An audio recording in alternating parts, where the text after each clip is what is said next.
Today I'm gonna be ranking all of the playable characters from the new Supermassive Games horror cinematic movie style title, The Quarry. We're here, we're grabbing all of the kids that you care about, that you might hate, that you wanna die, or that you really are trying to make them survive, and we're gonna rank them. How good are they in survival situations? How good it would be to have them on your team if you are in their situation. Not that you'll probably ever be, but just saying. Now, of course, this is a very story-based game, and if you haven't played through it, if you're trying to avoid any spoilers, well, I will definitely try to avoid them. There's bound to be some minimal spoilers in here, so if you're trying to avoid them, now would be the time to stop watching and come back once you play through the story. Now, without further ado, let's begin. We're gonna go through these guys roughly in order of appearance, roughly I say, and we're gonna rank them. So let's go. Let's start with Laura, one of the two prologue characters. Laura starts off pretty weak, in my opinion. Like, kind of seems a bit scared and all that stuff. Not very decisive and all these things. I mean, who goes off to wander into a forest, dark forest, alone after you crash your car when your boyfriend tells you, hey, can you shine a light over here where I'm trying to fix something? And she just goes away. Come on.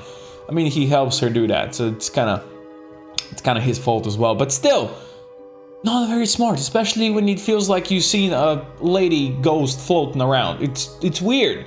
So she starts a bit weak, but in the end, she becomes like an absolute badass mother trucker that she's good.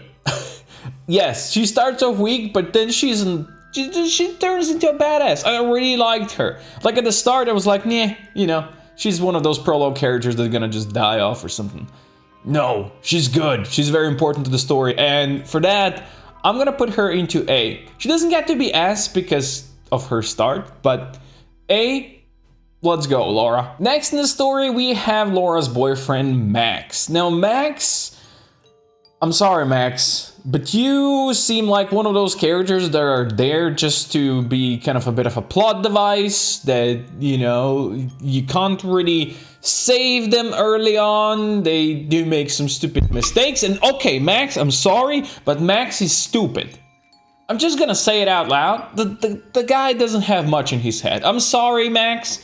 It just feels like you're stupid. Not a very smart person. I know this is very rude, but he's clueless. The man is just clueless, and unfortunately the game doesn't give you a real chance to redeem him and his actions and how he acts and all that stuff. So Max, for me, is one of the weakest characters out here. Well, he's paired with Laura, and Laura shows herself later on, especially as a real badass, and he just keeps on being this nothing, you know. Max, I'm sorry, you get an F. You know, you just get an F. Next, we have my boy Jacob. When it started off, I really liked Jacob, you know? He was like this party guy, like basically a 12-year-old trapped in a man's body. You know, basically a man-child who thinks with his penis, which is understandable. As a man, I can totally understand that. I can understand his stance, but because of his thinking with his penis, he kind of screws up a lot of stuff. Like, he's really the reason these guys are stuck here for one more night and get in all these kinds of trouble.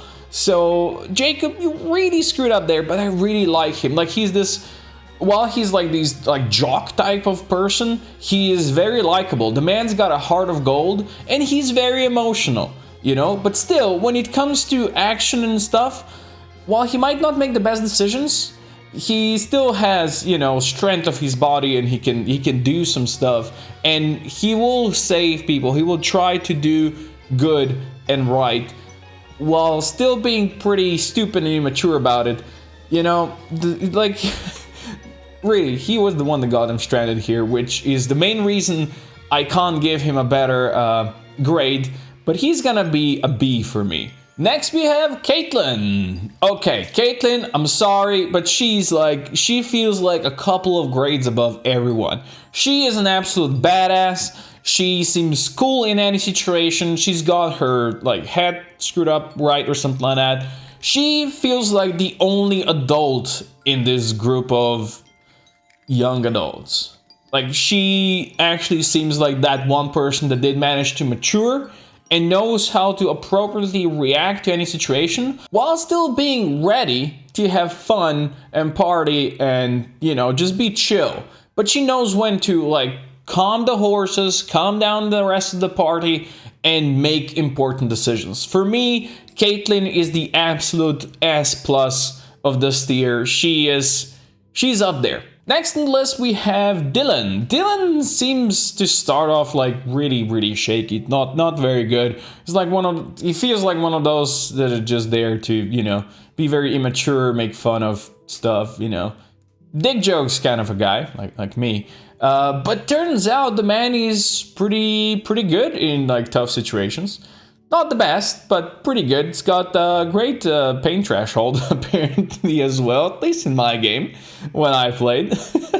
And he seems like the one person that will always try to lighten the mood in bad situations, which is actually a person that it's an important part of tough situations like this.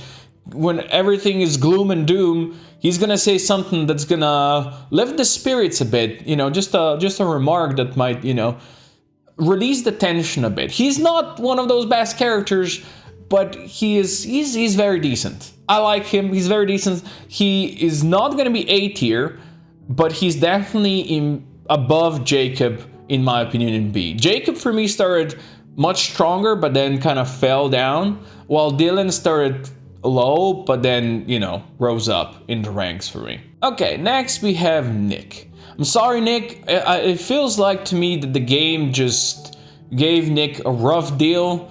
It doesn't really give him a chance to do anything. He seems just like this weakling. He's like kind of emotionally softy. I don't know what to say. He doesn't seem to do anything. He just feels like he's there to get munched upon and doesn't really get to do much. Nick, why even are you here? For me, he's even lower F tier than Max is. Max at least shows himself sometimes as a bit of a man. You know, he's got his like repair box or repair box of tools or something like that can fix stuff. Nick doesn't even have that. Like, Nick doesn't have anything. He's just like, yeah. And next, we have Nick's wannabe girlfriend, Abigail. Abigail seems like, again, a bit of a weakling, a scared girl that doesn't really have much of an effect on the whole night. Also, who goes and wanders alone into the woods? Why? Why, Abby? Why would you do that? I mean, sure, you didn't know there's monsters around, but that still isn't the best idea to just run into the woods. Yes, Abby is not a very strong character. She's just... she panics, all that stuff, you know. It doesn't really show much of a character for herself. It's not much of an Abby. It's more of like a side piece for everybody else. Well, she's not an F. She's a C. Next, we have Emma. Emma is a queen. I really thought I'm gonna hate her. Like, I really thought I will hate this lady, because I'm not really a big of on a queen characters.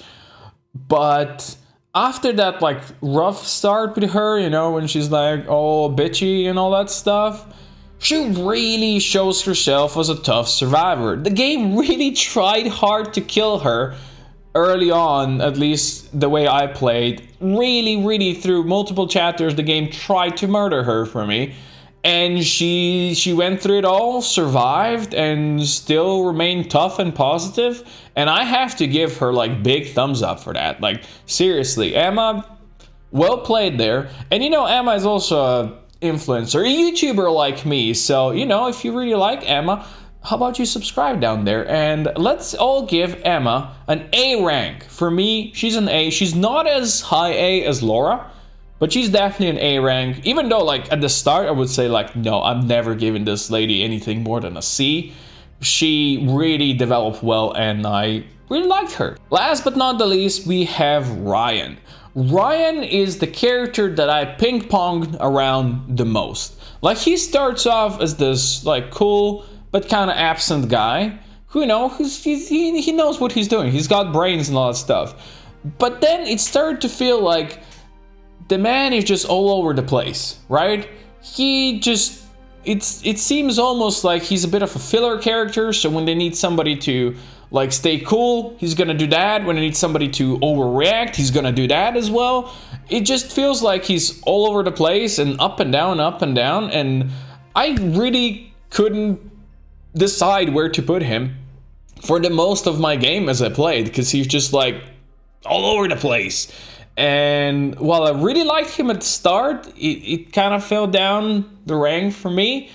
While I still think he's definitely better than Dylan or Jacob, I don't think he ever reaches the likes of Emma and Laura in A. So I think he's not quite an A, but he's like very strong B. He's still a good character. I like him. I really like him, but I wanted to like him more. He's just, you know, especially like his bromance with Mr. H is just a bit too high on his priority list. I'm sure the man's got some issues, but I think he could have done more.